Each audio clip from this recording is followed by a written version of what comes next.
Ware, my man, thank you for coming in for the interview. Yeah. I really appreciate this. You're going to be a Absolutely. great interview. I want to back up for everybody. First of all, if you don't know, this is Curt Ware.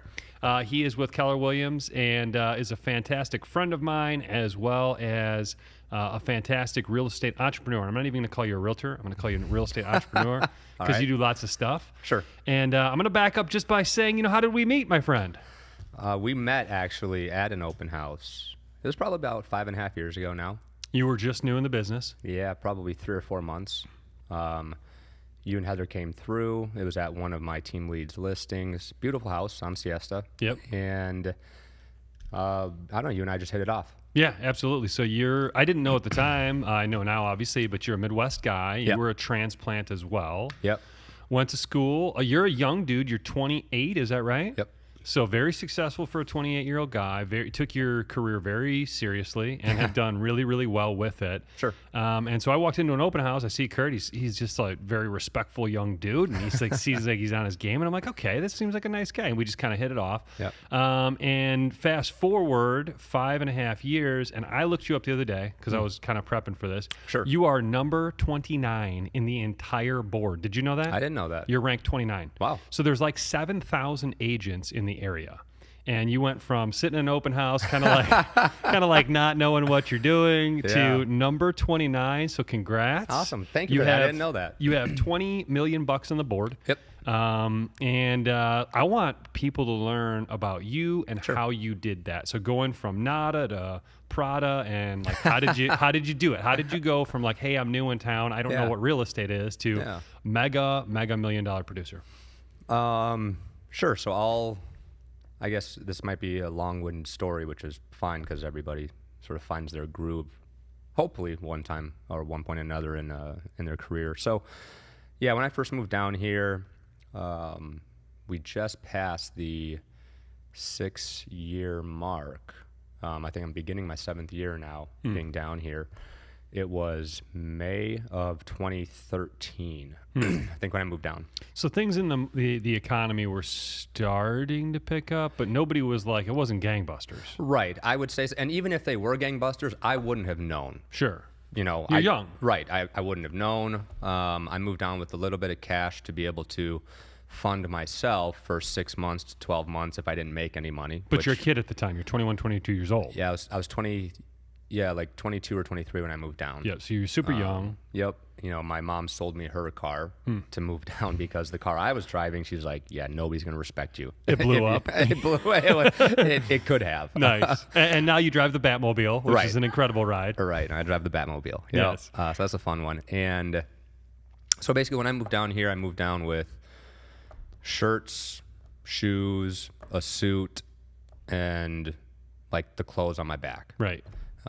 Stayed in a house with my team lead stepson, different personalities, different lifestyles there. Ended up getting out of that house. And you had this little one room on Siesta. Finally I got to Siesta. It took me about years? 6-7 months. Okay. And then I think I got out to that one room. Again, just personality clashes with the people I was living with. Sure. And so I got out to Siesta. But I guess focusing on the real estate career, the first 5 months, being from Minnesota, you have no network. I have no network. My team lead was well established and is well established down here. And so it was more of me absorbing what he said, how he interacted, how he got business, which is very different from the way that I get business now. Yep. But it was more of the level of communication and how you're expected to operate in the industry. And so I was fortunate enough to have a really good mentor in that sense. So you're learning about the business. You're learning, like, you're a kid, so you don't know what to say, how to say it. So you're learning that kind of stuff. But pretty quickly, you and I started talking. And we're like, we both didn't have, and I was shocked. I was a little older. I'm like 10 years older than you, maybe, or 12 or something like that. And so I had like put my license on the rack, and I'm like, I'm done with real estate. I'm going to do something different. Right. And a couple years later, I thought I probably have to go back into this field. And so we both didn't have organic networks to work. Right. And so we started talking, and you said, I'm going to hire a coach and I'm going to learn this business. Right. And so that's, I think, the precipice of the building blocks of what you've made into a great success, wouldn't you say? Yeah, for sure. So the first 5 months I didn't make any money. 5 months, no sales. 5 months, no sales. Oh, yeah. Yeah, right. I'm like, I moved down. I'm like, well, I'm just going to make $100,000 in real estate. I'm just going to do it. I'm just going to do it. Like, no brainer. Of course, right? So 5 months. Nailed it. Yeah, 5 months I do nothing except for sit at open houses from 9 a.m. to 8 p.m. Yep. I'd just bring a book. I'd read a book. And hope to just fumble into something. Yeah, and hope that people who walked in the door, my team lead was like, sit at an open house, connect with people, and sell them property. Yep. Okay, that's what my team lead said to do, so that's what I'm going to do. Yep. So, for the 5 months, I just sat at open houses. It wasn't like on the weekends I'd take off. It was just every day was Monday, and I'm just going to sit at open houses. And I thought I was working. Yep. I thought I was working. I thought that's what you're supposed to do. Right. And that's what a lot of agents do. Yep. And they continue to make no money. Or very little. That's right. So about 5 months in, Bob sent me to a Mike Ferry called the Superstar Retreat in Miami. It was me and one other person. And so he sent me there and he said, hey, look, go there, see if anything strikes you as good value, whatever.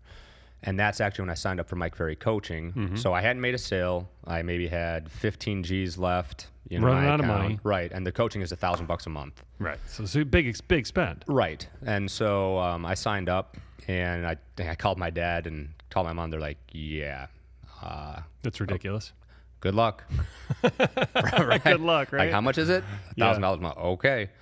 And so I think from that month, from when I signed up, then I started understanding how to actually operate in the business. You got to list to last. There you go. Right. I got tired of showing buyers property. Granted, I still show a select, very, very select group of buyers property. But you're 5 years in, you've built a business. Right. Totally different move. I think Totally when you're different. early on, you got to kind of take whatever comes your you take way. what you can get. But right now, Yeah. you used a system, you had a plan, you executed it flawlessly, and now it's a totally different game, right? I wouldn't say flawlessly, but I executed at least well enough to get here. Yeah, absolutely. Look, Yeah. number 29 on the list is pretty impressive, right? I think you're being humble, which is great, but Sure. I mean, let's be honest. Come on. It's not bad. I mean, you're 14 years old. And Right. you're number 29 on the list. 14 right? city miles. 14 city. I love it. So you get into coaching, you Yep. learn the process of the coaching, and then Yeah. you pretty religiously took to that coaching. You were Yeah. like, look, this is what I'm going to do. This is how I'm going to do it. I like doing this, and I'm just going to do it. And so you've Exactly. executed. And so Yeah. if I were to say in a word how I describe what you do Mm-hmm. is you relentlessly prospect Yeah. for listings Yep. and buyers as well, but Sure. for business. You prospect Mm-hmm. every day, several hours per day. Yeah, absolutely. So even when I lived on Siesta, and I'll take you from my Siesta, day-to-day operation to this morning, before I got here. Yeah.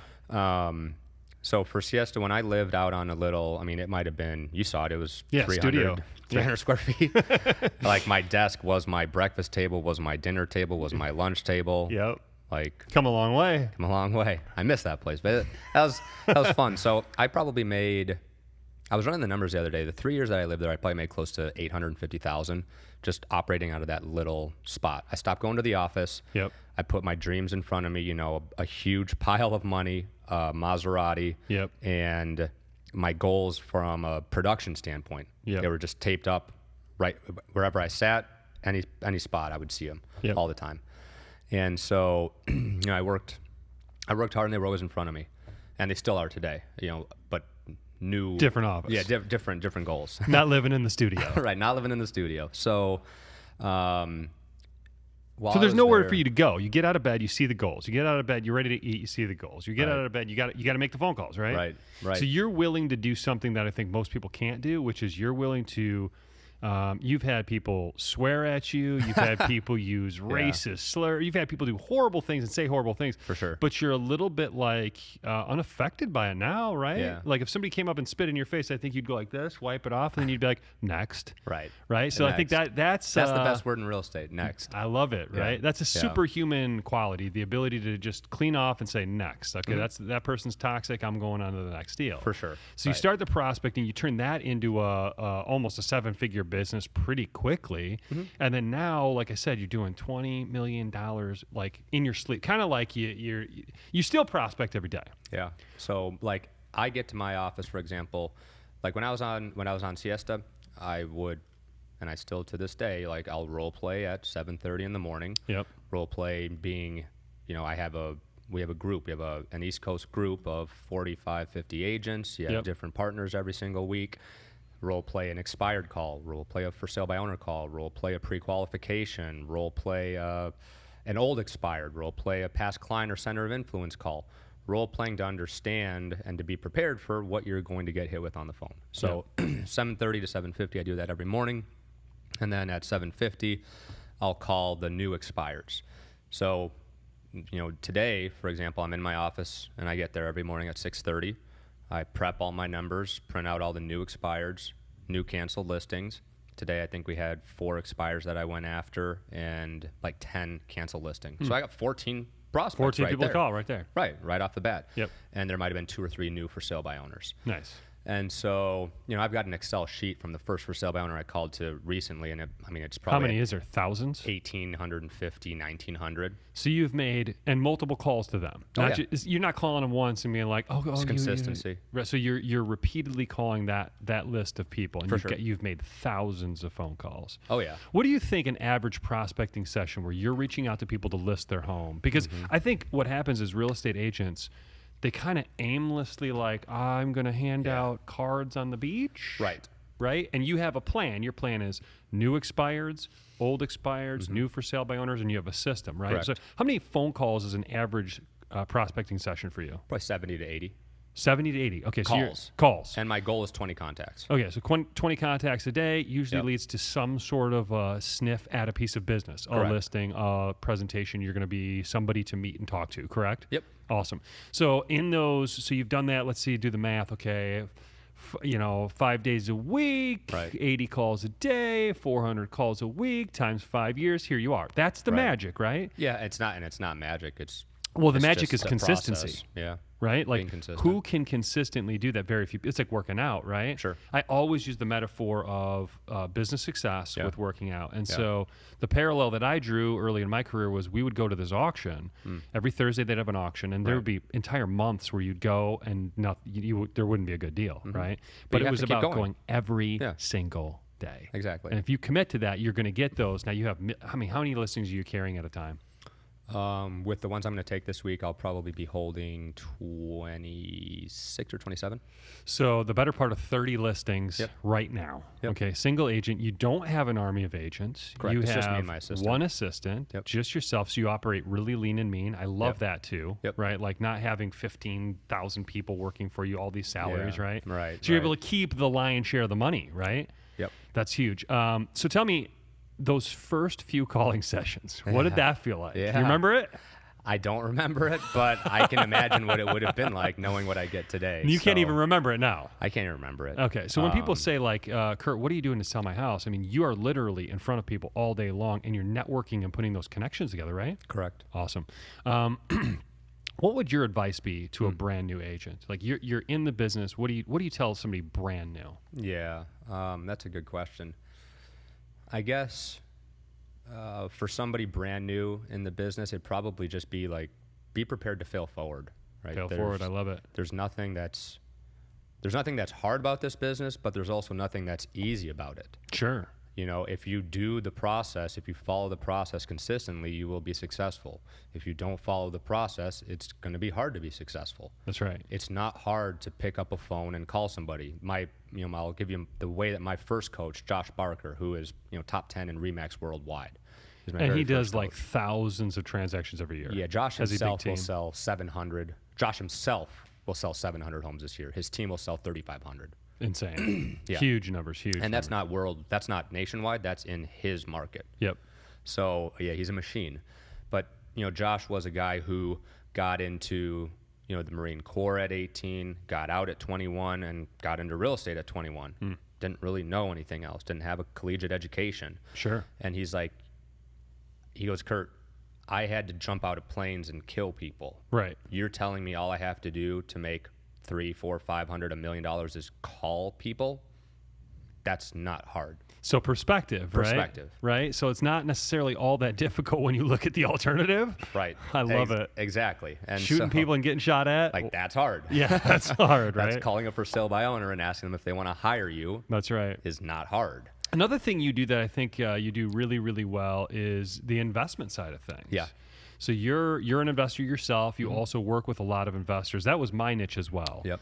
And I think it's nice because real estate investors are habitual offenders, right? Like Correct. you sell Sally home seller their home or list their property and sell it, whatever, see you in 5-7 years. Right. Investors are just frequent flyers over and over and over again. So tell me about that. You've been linked to a lot of local investors and you're providing them. So you'll go like off market and find deals for people, right? Yeah, I do quite a bit of off market transactions. Awesome. Off market being they're not listed. Right.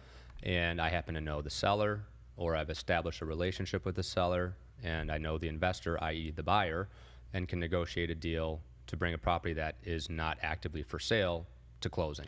So you're behind the scenes with Correct. these, let's not call them pocket listings, but that's kind of what they are. Like the seller from prospecting, right? From calling around saying, well, then they might have said, oh, Curt, I'm not ready yet, but if you brought me this certain number, and then you're putting those, I call them loose connections. You're putting those loose connections together all the time, right? You're like, so-and-so has this property, this guy wants this, he wants a 6 cap and on siesta and blah, blah, blah. And you're doing that left and right. Yeah. And I like doing that because it requires a lot of finesse, and it requires patience and understanding on how to,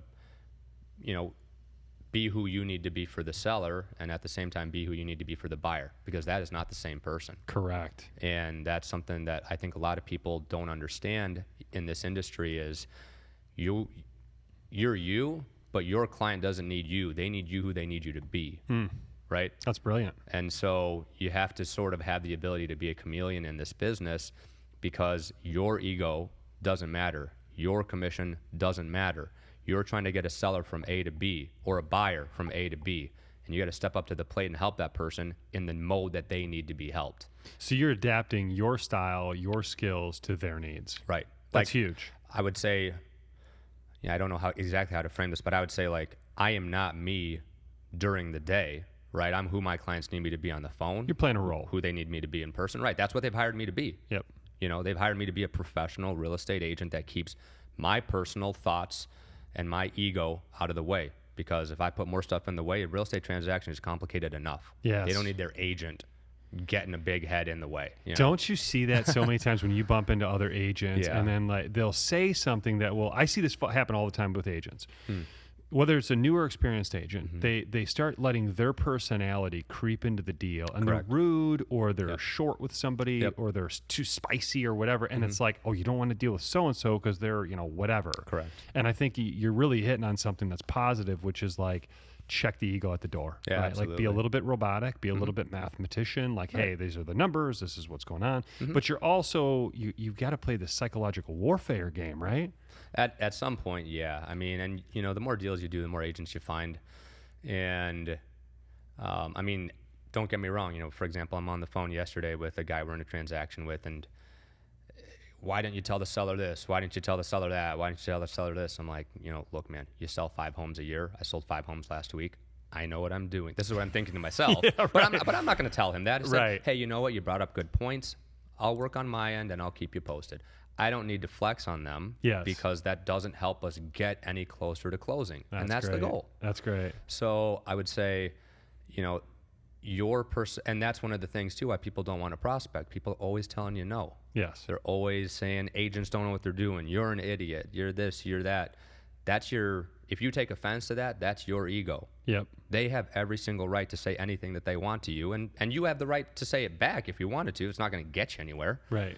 But I would say that people need to understand this is, you have to get your ego out of your way to really be able to prospect at a high level, service your clients at a high level, and perform at a high level. So one of the books so you're an avid reader, and I would pop over to your studio back in the day, and you'd always have a book that you'd be reading, and I'd share with you some of my stuff, you'd share with me some of your stuff. Yeah. And one of the books that I think I grabbed from you was Ego is the Enemy by Ryan Holiday, and that was an incredible insight into stoicism now, which is probably the practical philosophy that I take with me every day. Sure. And so the death of ego, when you're talking about, I think that it couldn't be more poignant, especially in this business, because so many times people are like, put their face on the billboard, put their face on the sign, and you're not like that. You're more like hey, this is a business. I know how to operate it. So tell me about that when you bump into these egomaniacs. Yeah, I mean,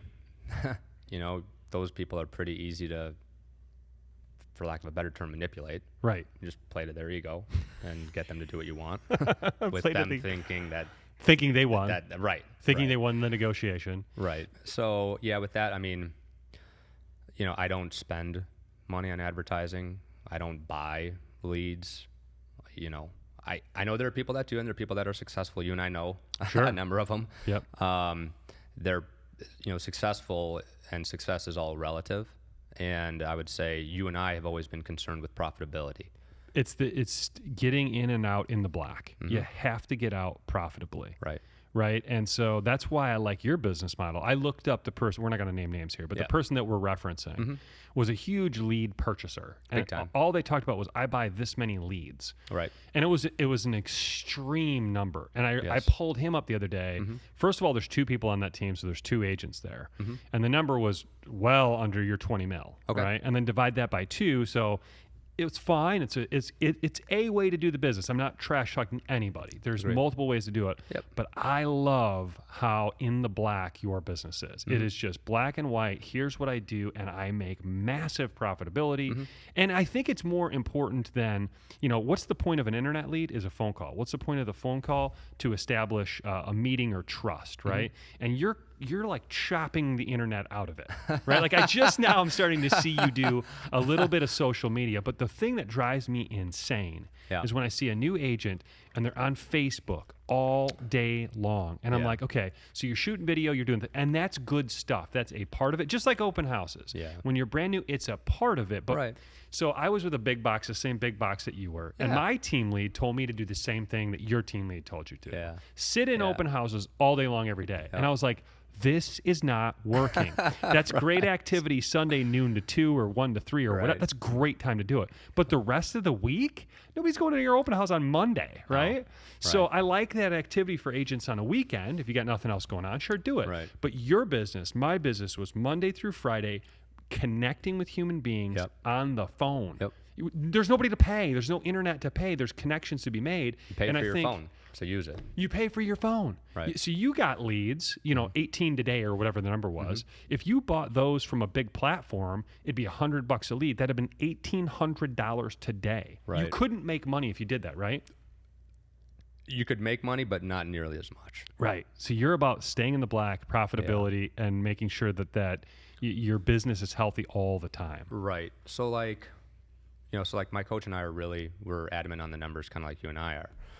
And so, while people are paying for leads, I'm actually able to, based on closings, based on total contacts, I think my annual contact number right now, year to date, is like 2,700 or 2,800 or something like that. Almost 3,000 people. Almost 3,000 conversations. And that doesn't mean like, hey, if I call you on Monday and then I call you on Tuesday and I call you on, and it's just you're my buddy, that Right. doesn't count as a contact. Right? Yeah. These are out of 3,000 the, This is individuals. network building contacts. People you don't Correct. know. Right. And of those 3,000 people, I've taken 41 listings. So a little bit more, maybe 1.3% of the people I've talked to have given me business. I love it. And of the, 1.3% that I've hit, I've made a little over 400 grand so far this year, with another, 100 and change pending income for the next 45 days. At 14 years old. At 14 years old. Right. I love it. And so what we looked at is, and one of the other things I would say to new agents, is, hey, every no gets you one step closer to a yes. You just got to push through that. It's brilliant. And,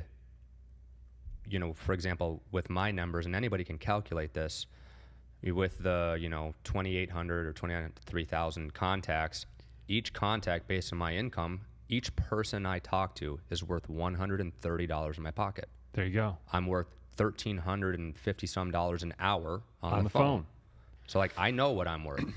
So you're like a really high powered attorney, right? Because really high powered attorneys are like, I'm $1,000 an hour, right? Sure. So that's what you're like. You're like a really high powered attorney. So I call those KPIs, like key performance indicators, Sure. right? Like most Right. businesses, like by them, if I stop prospecting today, costs me you're not gonna make money, Right. Right. So your business inside and out. That's one of the things I really love about you. And that number over the last couple of years has gone up tremendously. Yeah. You used to say I'm worth $300 an hour on the phone. Now it's 4 figures, and Right. And I think what's happening is maybe even unbeknownst to you is your network is building. Like we Correct. can't go anywhere in town that somebody doesn't know you, right? Like we go to a restaurant, we go out for dinner. Your lovely bride is here today. Yep. We go out with her. Everybody knows you everywhere we go, right? Because you've built a network in this town from literally nothing, right? Correct.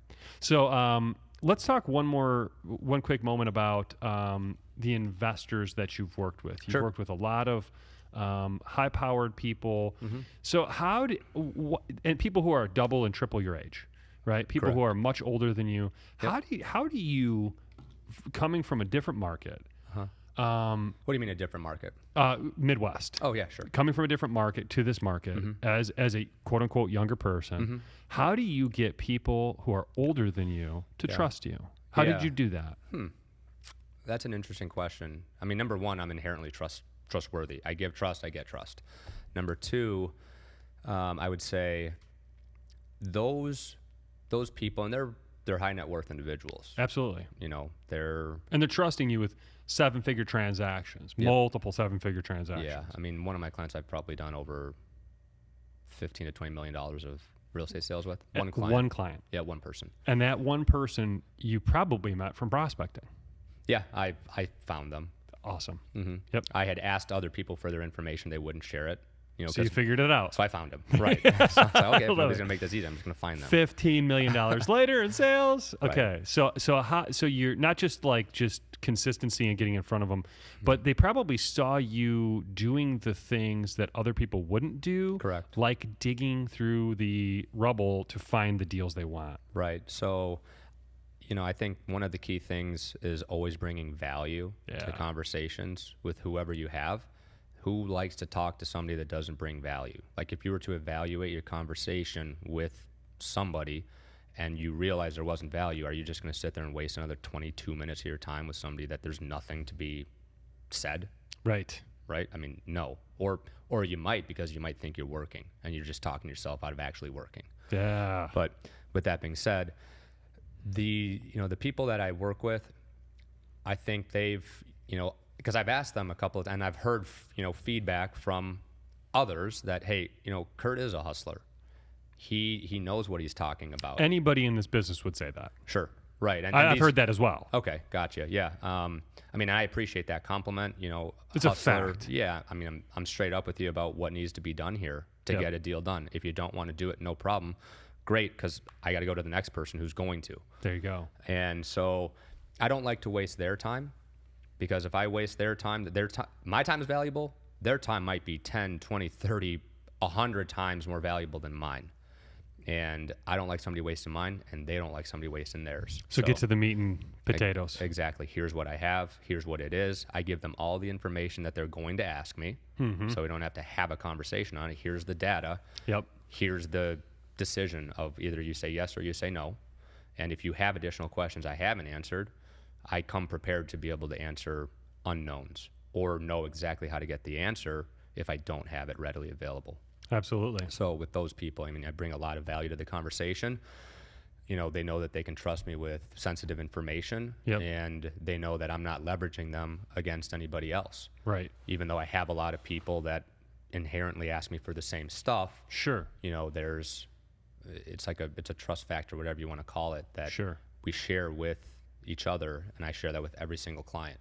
Yeah, so you're keeping the level of integrity high. Right. And so these people, that's why they come back to you time and time again. Exactly. I think one of the early on, people didn't. I think people knew we hung out, but because they just see us out. But Right. I don't think people understood what you were doing. I did, obviously, because we did it together. Like we Right. literally went to your studio and Yeah. we would make calls together. Yeah. And pretty quickly, I went back into renovating and flipping, and you stayed the course with what you're doing now, which has Correct. worked out really, really well. And now I'm a broker, which I really enjoy. Right. The sales thing for me, it's something I've done. I've enjoyed it, but I think you're a master at it, and you're in your field of mastery. As a broker, I really like that. So that's where my focus is. But you know what I do?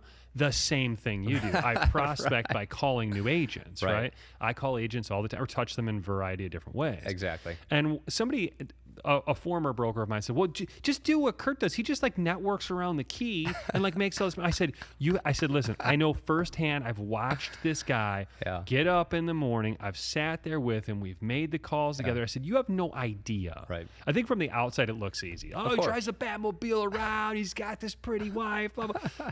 Listen, it's an up at dawn, pride swallowing siege that you're willing to do every single day, right? Like they don't see that the prospecting. They don't see the phone calls, right? Yeah, we had, and I say we, I mean like a group that I'm involved in, a mastermind group, where, we all work around the United States and one person in Canada to sort of keep each other on track and talk about goals and this and that. Every Thursday we chat from 4 to 4:45.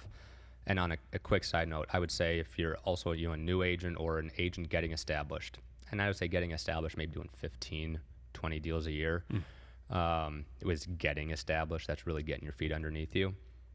I would say you need to start hanging around or creating a group of people that are doing more than you are so you can understand what they do to get there, right? So just a little side note on that. Yep. But back to the point of, hey, yeah, people think that it's easy. What they see is they see today. Yeah. Right? That's right. They see the 6-minute or 10-minute or 12-minute interaction with me face to face. Yep. They don't see how my day started at 4:30. Right. How I'm sore as hell getting out of bed because, Kayla and I went and worked out the night before. How I don't want to get out of bed. Right. How I don't want to start answering emails at 5:15 in the morning. Yep.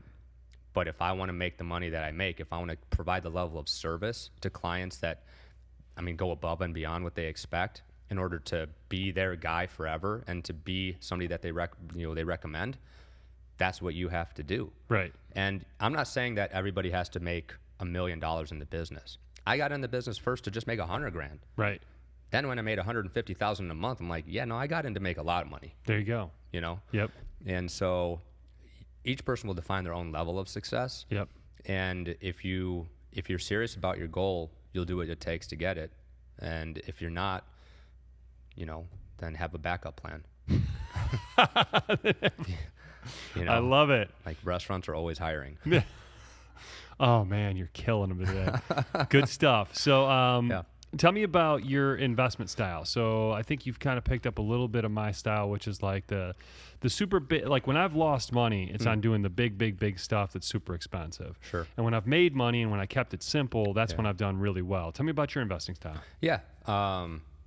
So, obviously you and I had worked together for a while and I haven't done anything big, the first thing that I ever bought was a duplex on, not small though. That's not a small deal. Not small. That's not $10 million, but it's not $50,000 either. Right. I stole it though. That's why I bought it. I wasn't even in the market to buy it. It was just a ridiculous price point that somebody had mispriced the property, and I did what it took to get it. Yep. And so, as I began to stash cash, I'm the kind of guy where if I have it in my pocket, it's going to be spent. Sure. If I have it in the bank account, it's going to be spent. Yep. And that doesn't matter if it's $10 or if it's $50,000. Yep. It's going to be spent somewhere. And so, that's why you and I work together well. And, as you had opportunities that worked for you and you had opportunities that would work for me, I phased out into some smaller properties, like you said, a couple mobile homes, small single family homes, condos. I was going through it like 2 or 3 of the things that you sold me I've never even seen. Right? I've never even seen the properties. Right. And so, right now But the rent checks come. But That's I see the rent checks. That's what we need. I see right? the rent checks. That's good. So I guess my investment strategy is I'm not looking for deals. If deals come my way, great. If I have the cash to perform on them, great. If I don't, I'm so focused right now on building my real estate career that is generating a significant amount of cash on the side, that when big deals come, I've sold properties, when I say big, over $1 million, over $2 million. We're working on something right now in the mid 4s. Like, those deals are presented to the people that find them, right? I've sold 3 on Siesta where if I had the cash to buy it, I would have bought it because I knew there was hundreds of thousands of dollars of equity. Sure. And, those deals that are sure things, and you've seen them in your past, the sure things, and there are some that are iffy, and there are some that a majority of them you just don't do. Right. Right. So I would say being patient Yep. on stuff like that, on your investments, Yes. is critical. Yes. You don't have to make it all today. And that's a hard thing for me at 28 to, take into account. I've been burned. I've lost a significant amount of money too, trying to be aggressive. Sure. And We all do that, Right. right? Like if you have your personality type, yeah, you're going to be playing offense. And Sure. when you play offense, you sometimes people are going to score on you because you're focused on offense, right? Right. If you're just defense, if you just save, don't do anything big, blah, blah, blah, you can get to the finish line, but you've already made and saved more money than the defense players make in an entire lifetime. Yeah, you gotta So be there's aggressive. two different ways to go about Yeah. it. You can live small, keep your bills under your income, and there's nothing wrong with that. Not at all. But I was much more of the look, let's go make a ton of money, and I'm not going to worry about buying lattes, right? Like I'm just going to go boom, I'm going to go try to make $100,000 a month, Right. And I'm not worried about $3 coffees. Now Right. I have shifted as I've gotten older to being more conservative, Right. And I appreciate your feedback. and I keep you. I Yeah, try keep to me keep grounded. you a little bit like, hey, so one of the things you've done is you've bought some income property without debt, and that's something I never did. I leveraged everything and hammered down, and that was a mistake. So one of the things I make you do, or I try to make you do, Right. is not leverage everything, and you've done a really good job of that. Correct. You have pretty low debt on everything, and some things no debt, which is great. Yep. I love that. I love passive cash flow Yeah. that's not leveraged. Yeah. So, and everything you've bought for the last 3 years has been nothing but up, which is great, right? Yep, fortunately. Now the market is so expensive in this town that there's almost nothing that's affordable anymore. Right, The market has probably. been so good for so long, Yeah. and just in general in Southwest Florida, there's such an influx of people into the state. Agreed. And it's been, now there's all these tax bills, and where we're from, Yeah. the Midwest, Chicago, New York, Yeah. high tax areas, people are flooding Yes. to Florida, so it's been kind of a boom here for us. Big time. Now, how old were you in 2008? Did you even 18. see that? 18. Okay, so you were 18. young. Yeah, I was okay. in high school. Okay, so you're in high school. Yep. Did you see that whole nightmare that I had to live? I saw all the red on the stock market. You saw the I saw all the red. Yeah.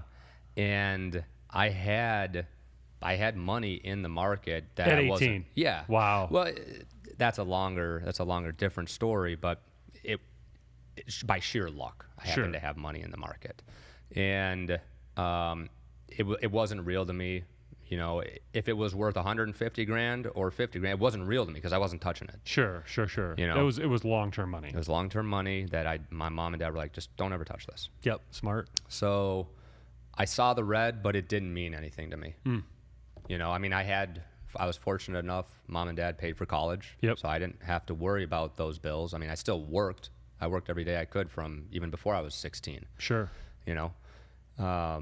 But I didn't truly see the effect of what you and millions of other people went through. Yeah.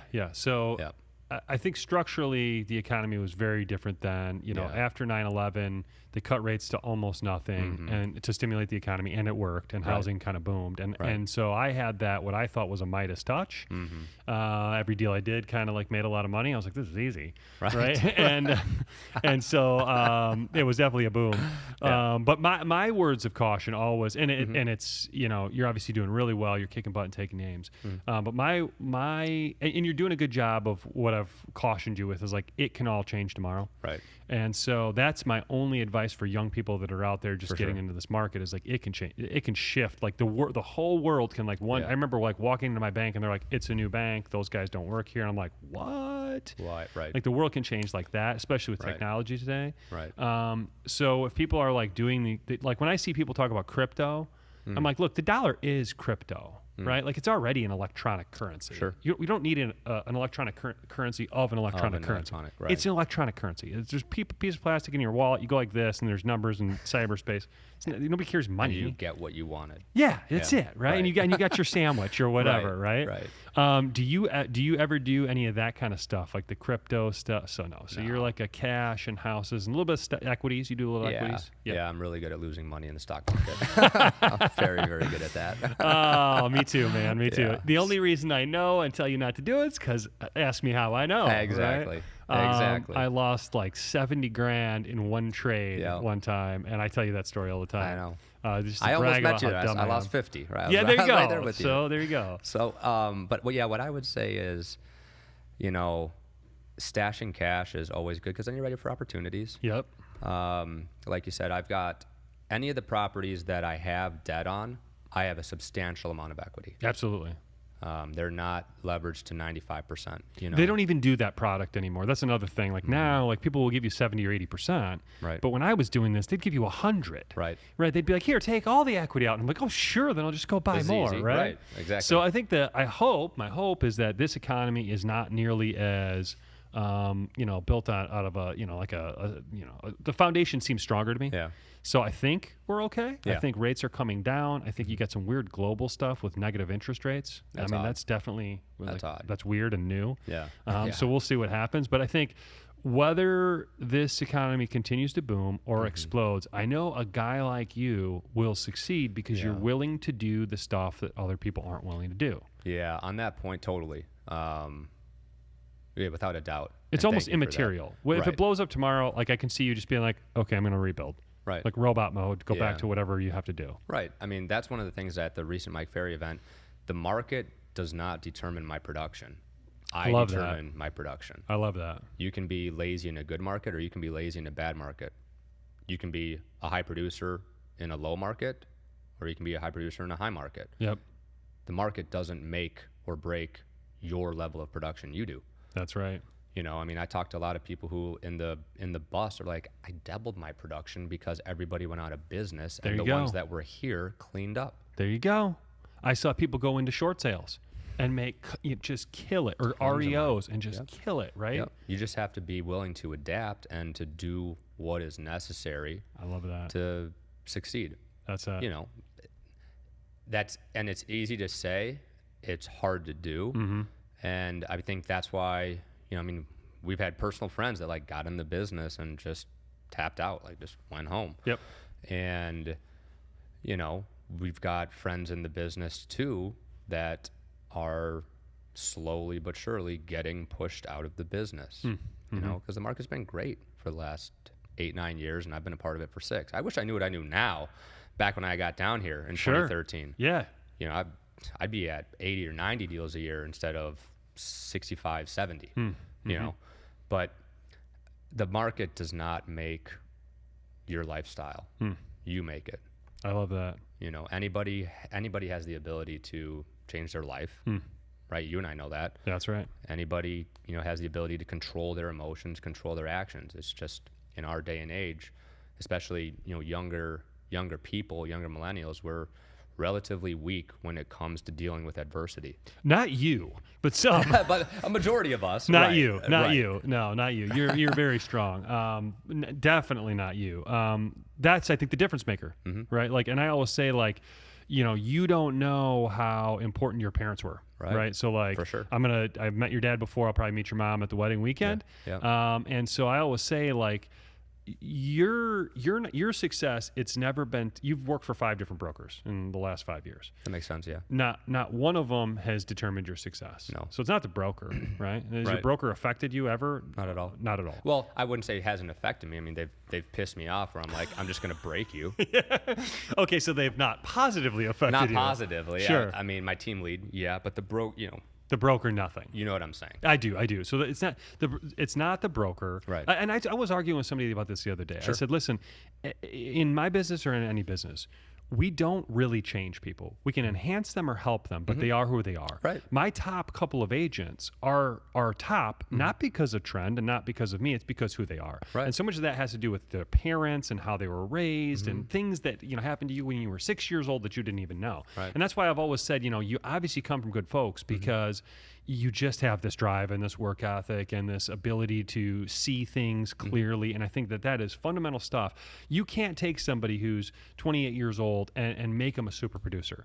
Because if they were a super producer, they were probably a super producer at 8 years old. Like my daughter, for example, I can see in her that she cares about her homework getting done. Right? She'll be successful at 28, right? Yes. These things are formative. So I think we got to get this malarkey out where it's like, oh yeah, if you just do this or that, then like you you can change people, right? Right. We all know like you can enhance, but you can't really change. Like you Right. came across a great coach at a great time Yeah. and you put the work in. Yeah. But there's people in that program that flounder, correct? Absolutely. Come in, come out, quit, move in, out, right? And out, yeah. Yep. I mean, I would say a majority of us, like that was one of the things that I loved for the last 2-3 years until I really started making some serious money. Was like I would go there and I'd be the lowest producer of anybody So that I talked you're to. connecting to bigger people, right? Absolutely. Yes. Like I'd like talking to the guys that Kayla and I have a dear friend, Ramat, who you've heard me talk about. And Ramat Yes. was 21, 22, making $2.5 million. Wow. Right, and we started in the business at the same time. Now he had an on-fire market, Sure. up in Toronto. Yep. But he also, we would get done with the retreat. Him and I would stay together in a room, right? Yep. Just to be around each other, to pick ideas, go over the seminar, blah blah blah. And we'd get done with the retreat, and I'd be laying on the bed, relaxing, maybe having a beer.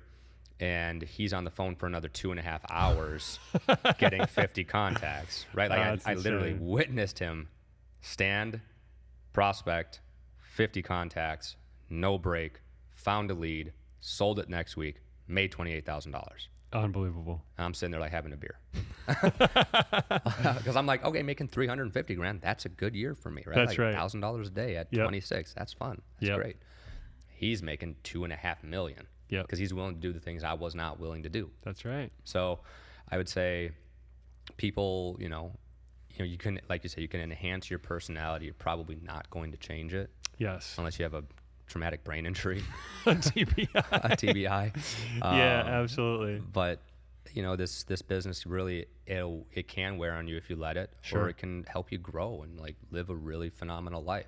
I think that's one of the things you've done a really good job at, man. People have a lot of respect for you in town. Everybody I talk to, oh yeah, he's a killer. He's a hard worker. He's going out there and getting it. So I think you've done some phenomenal things. You got a wonderful soon-to-be wife. I got lucky. So yeah, you did. I got lucky. Yeah, you did. She's awesome. So honey. congrats on that.